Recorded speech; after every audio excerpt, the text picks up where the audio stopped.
This is really awful. It's inedible. But I followed the recipe your mom taught me. So what? Everything you make tastes terrible, my sister-in-law said, and she dumped the dish I cooked into the sink. Meanwhile, my father-in-law, acting as if it had nothing to do with him, continued eating in silence. My mother-in-law was resting in her bedroom, and there was no one to help me. I cleaned up the dish my sister-in-law had thrown into the sink, while wishing that my husband would return from his business trip soon. My name is Jenna, and I'm a 24-year-old housewife. I met my husband, Levi, when we were working at the same company. We dated for a year before getting married, and I quit my job after we got married. We've been married for almost 3 years now. My husband is very kind, and we have fun together. Despite being in our 3rd year of marriage, we were still enjoying a newlywed-like, happy married life. However, one day we received a call from my father-in-law, saying that my mother-in-law had collapsed. My husband and I rushed to the hospital. My mother-in-law lay weakly in bed, with numerous tubes connected to her. The doctor informed us that she would need care at home after her discharge, and the news of my mother-in-law, who has been healthy till now, falling ill hit us hard. We immediately went to my in-laws' house, and started discussing the future. What we discussed was who would take care of my mother-in-law. My sister-in-law has been living with my parents-in-law, so I assumed she would take care of her mother. However, my sister-in-law firmly refused. I'm not going to be her caregiver. My father-in-law has left all the housework to my mother-in-law, so he seemed to have already decided that caregiving was not his responsibility. They both glanced at me several times, talking tediously to see if anyone would volunteer. I was fed up with this conversation, so I decided to volunteer myself and said, "Then I'll do it." I had always loved my mother-in-law. When I visited my in-laws' house, when my mother-in-law was still healthy, she was incredibly kind, and even taught me her special recipes. We didn't have any mother and daughter-in-law issues that you often hear about in the world. For me, my mother-in-law was like a second mother, and we had a wonderful relationship. Therefore, I could not stand the way her biological family members tried to avoid taking care of her. When I expressed my feelings like this, my father-in-law's face lit up. "That would be great. Can you move in right away?" he asked. My husband looked worried and asked me, "Are you sure about this?" I smiled and replied, "It's okay. I owe a lot to your mom." And we started living with my in-laws at their house. I spent my days taking care of the house and my mother-in-law. She always expressed gratitude to me, but actually, the time I spent taking care of her was the most serene. The reason for this was that my sister-in-law would constantly harass me while I did household chores. She worked from home, so we often saw each other during the day. Every time she saw me, she'd demand, "Make me some tea or clean my room." She treated me like a maid, and glared at me with an annoyed expression when I was doing other chores. Furthermore, she would complain about the tiniest details of the housework I do. Do it properly, she would scold me. Whenever she criticized me, she would always add, "This is why high school graduates are useless." In the beginning, she gave me orders and insulted me, even when my mother-in-law was present, but my mother-in-law always came to my rescue, so she gradually started attacking me, only when my mother-in-law wasn't around. I immediately talked to my husband about it, and he reprimanded my sister-in-law. However, she showed no remorse. "I'm sorry. I can't help but speak up. I notice Jenna's flaws too much." My husband said, "If she says anything, please tell me right away." But she has been harassing me almost every day, and it was exhausting to report to him each incident one by one. I was troubled the most when my husband was away on business trips. Due to the nature of his job, he had to be away from home several times a month. Each time, my sister-in-law did something to harass me. "It's really terrible. How can you make something like this? I made it using the recipe your mom gave me. When you make it, everything tastes awful, she said, and threw away the dishes I cooked. Meanwhile, my father-in-law kept eating, without saying a word. My mother-in-law was resting in her bedroom, and there was no one to help me. I cleaned up the dishes my sister-in-law had thrown away in the sink, while hoping that my husband would return from his business trip soon. Why does my sister-in-law continue to harass me like this? What joy does she find in doing such things? I can't understand her way of thinking. Moreover, I'm annoyed by my father-in-law, who seems to be satisfied as long as he can eat. He doesn't seem to care at all about my mother-in-law's condition. He doesn't even enter her room to talk to her. When I put my mother-in-law in a wheelchair and brought her to the living room, my father-in-law hurriedly retreated to his room. My husband probably takes after my mother-in-law, while my sister-in-law is more like my father-in-law. Their personalities are complete opposites. I wondered why my mother-in-law married someone like my father-in-law. Such thoughts crossed my mind. But if they didn't get married, my husband wouldn't have been born, and I wouldn't have met him. While pondering this, my sister-in-law suddenly called my name. Wondering what she needed, I sat down on the chair as she instructed. Then, she said, "I'm getting married. There are people who want to marry someone with a personality like hers." It might be a little bit too harsh to say that, but my sister-in-law getting married also meant she would be leaving this house. I couldn't help but smile at the thought. Perhaps she misunderstood. "Oh, are you so happy about my marriage?" she said while laughing, but she quickly returned to a serious expression and continued to talk. "So, next month, he's coming here to meet you. You better behave properly. If you mess up in any way, you might not be able to stay in this house," she threatened. I couldn't quite grasp what my sister-in-law was saying for a while. She dumped the responsibility of taking care of her mother on me, hasn't done any household chores, has been treating me like a maid, and she has been insulting me all the time. So when my sister-in-law said that, I heard something inside me break. I had endured her harassment patiently in the past to avoid any trouble, but I had reached my limit. I decided it was time to get back at her. One night, I happened to witness my sister-in-law chatting intimately with a man I don't know on the street. Seeing their behavior, I began to suspect. Is she cheating? So, I decided to hire a private investigator for the month leading up to the time my sister-in-law's fiancé visits us. During that month, I collected evidence of her harassment. I documented our daily life at home and her behavior when we were out, focusing on gathering decisive proof to expose her true nature. At the same time, the private investigator conducted an investigation into my sister-in-law's infidelity. One afternoon, before going shopping, I said to my sister-in-law, "Let's go together." She seemed momentarily taken aback, but quickly hid it, perhaps thinking that she can make me pay for everything, and she happily joined me. I put my phone in my pocket and secretly opened a voice recording app. We headed to a local supermarket. While shopping, my sister-in-law continuously hurled insulting words at me, trying to hurt me. I received cold glances from other customers. I took a deep breath and focused on controlling my anger. On top of that, my sister-in-law intentionally knocked products out of my hand, letting them scatter on the floor, and she grinned as she looked at the mess. In that moment, I aimed the camera on my phone and began recording her misdeeds. "This is your fault. You're responsible for this disgraceful situation. No one likes you anyway." My sister-in-law's words, shifting the blame onto me, were being recorded. We proceeded to the checkout counter and paid.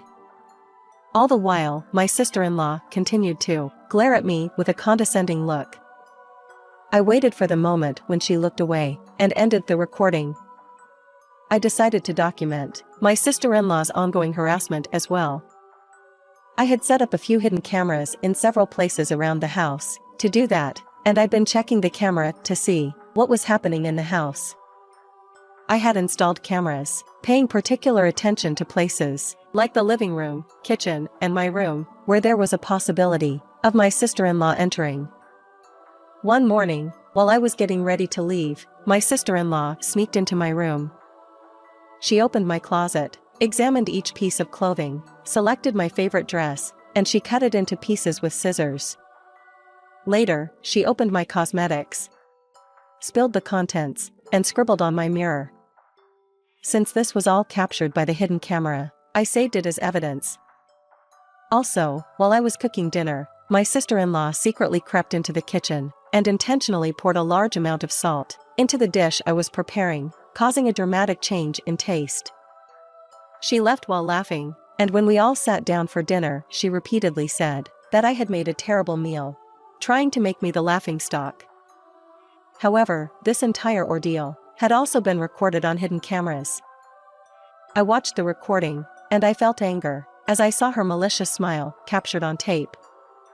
Furthermore, when I was hanging laundry, my sister-in-law secretly smeared mud on my underwear and stuffed trash into my shoes to make them uncomfortable to wear. She was unaware that her actions were being captured by hidden cameras, and she was smiling contentedly.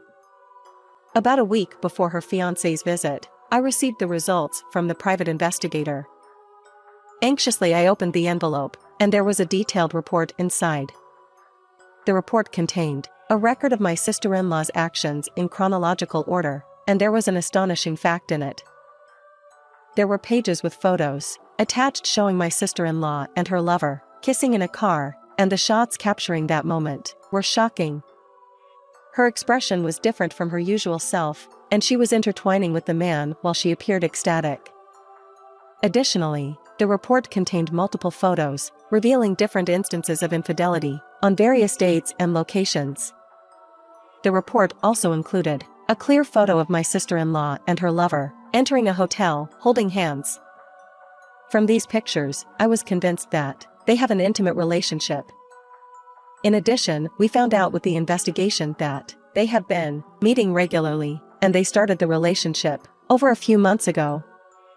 On top of that, there were records of calls and emails exchanged between her and her affair partner. These messages contained vivid expressions of affection between them, making it clear that my sister-in-law was betraying her fiancé. Additionally, there were discussions about their future together, revealing that my sister-in-law was two-timing. Armed with this evidence, I decided to wait for the day when her fiancé would visit and reveal the truth to him. The moment was approaching when all my patience and endurance would finally be rewarded. I promised myself that I would no longer give in to my sister-in-law's harassment. And then, it was the day of his visit. My sister-in-law, who usually appeared disheveled, underwent a complete transformation. She looked like a different person, with her well-done makeup and stylish attire. She said, "Please, come in," and led her fiancé into the living room. Her fiancé had a pleasant appearance, and he seemed like a nice person. Therefore, I couldn't help but think he was too good for my sister-in-law. I was preparing tea for everyone in the kitchen. Meanwhile, my sister-in-law introduced her fiancé to her father and informed her fiancé that her mother was lying down in her bedroom. After that, my sister-in-law started badmouthing me. "The woman in the kitchen right now is my brother's wife, but she's such a difficult person to deal with. Even though she's a stay-at-home wife, she doesn't do any housework properly, and she doesn't help with taking care of our mother either. That's why I have to do everything. She doesn't seem to understand that I'm working even though I am at home." She said those unbelievable words without hesitation. I brought the tea and placed it in front of everyone. Then, I stood in front of her fiancé and greeted. "I'm just a high school graduate and a useless housewife. Nice to meet you." "Oh, I'm sorry, she always tells me so." Her fiancé looked at my sister-in-law with a puzzled expression. She seemed agitated and said, "Wait, what are you talking about? Stop joking." In response to her angry outburst, her fiancé was even more surprised. I'm always grateful to her. She orders me to prepare tea and clean her room every day, and she even complains about the smallest details of housework I do. On an even worse occasion, she threw away the dish I cooked in the sink. I've been taking care of her mother all by myself, too. But according to what she said earlier. Wait! Don't tell lies. Lies? Then listen to this. Saying that, I played back the evidence of harassment that I had been collecting with voice recorders and videos. While it was only a portion of the records, it was enough to expose my sister-in-law's true nature. To further prove my claims, I presented numerous photos and email exchanges as evidence of her infidelity, which I had collected, with the help of the private investigator, over the past month. As I showed them this evidence, I could see my sister-in-law's complexion turning worse. Her fiancé was in shock and couldn't find words. This is fabricated. I won't admit it. You'll keep finding excuses, won't you?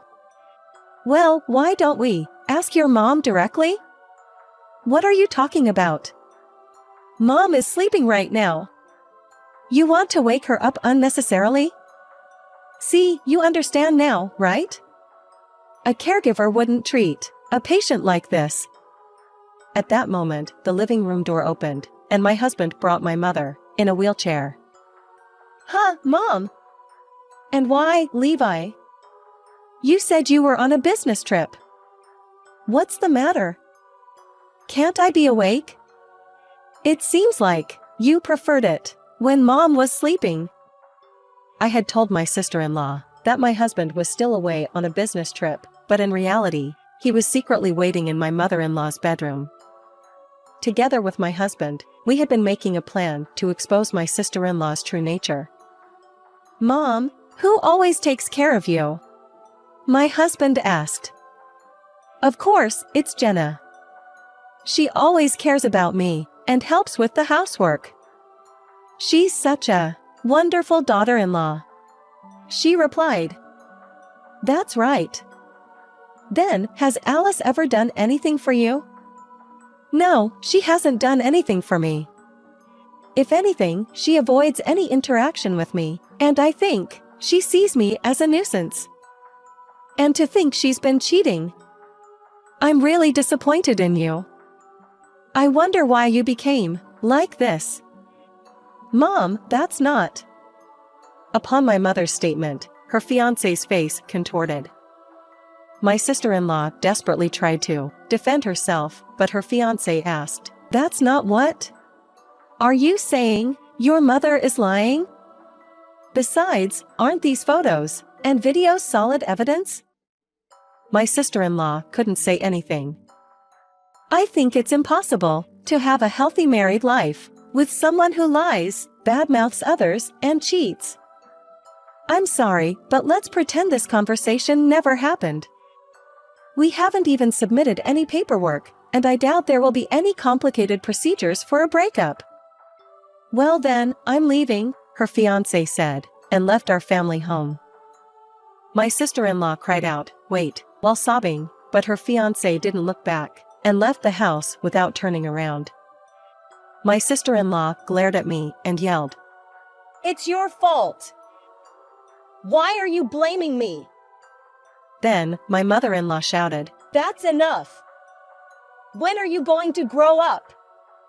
Someone with a personality like yours will just cause trouble for their partner when they get married. Recognize your faults and make changes. My sister-in-law seemed taken aback by her scolding and fell into silence. Then, my husband started talking, followed by my mother-in-law. We're going to move out of this house and cut ties with you and Dad. We can't live with you guys anymore, especially for Jenna's sake. Then who's going to take care of the house? My father-in-law asked. Just when I thought you finally spoke up, you're still only thinking about yourself. You two will have to figure it out. I'm leaving too. I've decided to live in a care facility. I don't want to be with people who are indifferent at the last moment of my life. Give me a divorce, my mother-in-law said, presenting the divorce papers to my father-in-law. I'll cover the expenses for Mom's care facility. So, Mom, Dad, you are strangers now. What? For the first time, my father-in-law realized his foolishness, but it was already too late. Since my mother-in-law refused to listen to him, my father-in-law reluctantly signed the divorce papers. After that, we left the family home and moved to an apartment near the care facility, where my mother-in-law would stay. Nowadays, I occasionally visit my mother-in-law during the day, and we have enjoyable conversations. My mother-in-law seems to have made friends in the facility, and seems much happier than when she was at her house. We haven't told my father-in-law and sister-in-law which care facility she's in, so she has been living peacefully, without any unexpected visits. By the way, neither my father-in-law or sister-in-law can handle household chores, so their house is in disarray, and apparently, they argue every day. I heard this from a neighbor near the family home. Both of them have selfish personalities, so clashes were inevitable. My father-in-law has been feeling very uncomfortable at work, because people started talking about the story behind his daughter's and her fiancé's breakup, and the mistreatment they inflicted on me. He had always been the type of person who was all talk and incompetent. So he was relegated to a quiet position, struggling with the consequences of his own actions. It seemed like my sister-in-law was planning to marry her affair partner. We found it out afterward, but her affair partner had been dating her, without knowing she was two-timing him. We were able to prevent her affair partner from marrying her by telling him that she was in a relationship with him while engaged with somebody else, and also by showing him the evidence of my sister-in-law's harassment towards me through a private investigator. My sister-in-law has called me and sent me angry emails so many times, thinking that I had something to do with her affair partner suddenly dumping her, but I didn't respond to any of them because she brought it all upon herself. On the other hand, my husband and I have a child now, and my mother-in-law is delighted to spend time with her grandchild. My husband seems happy to be able to make his mother happy. I'm going to continue enjoying happy days as a family with my mother-in-law, my husband, and our newborn child.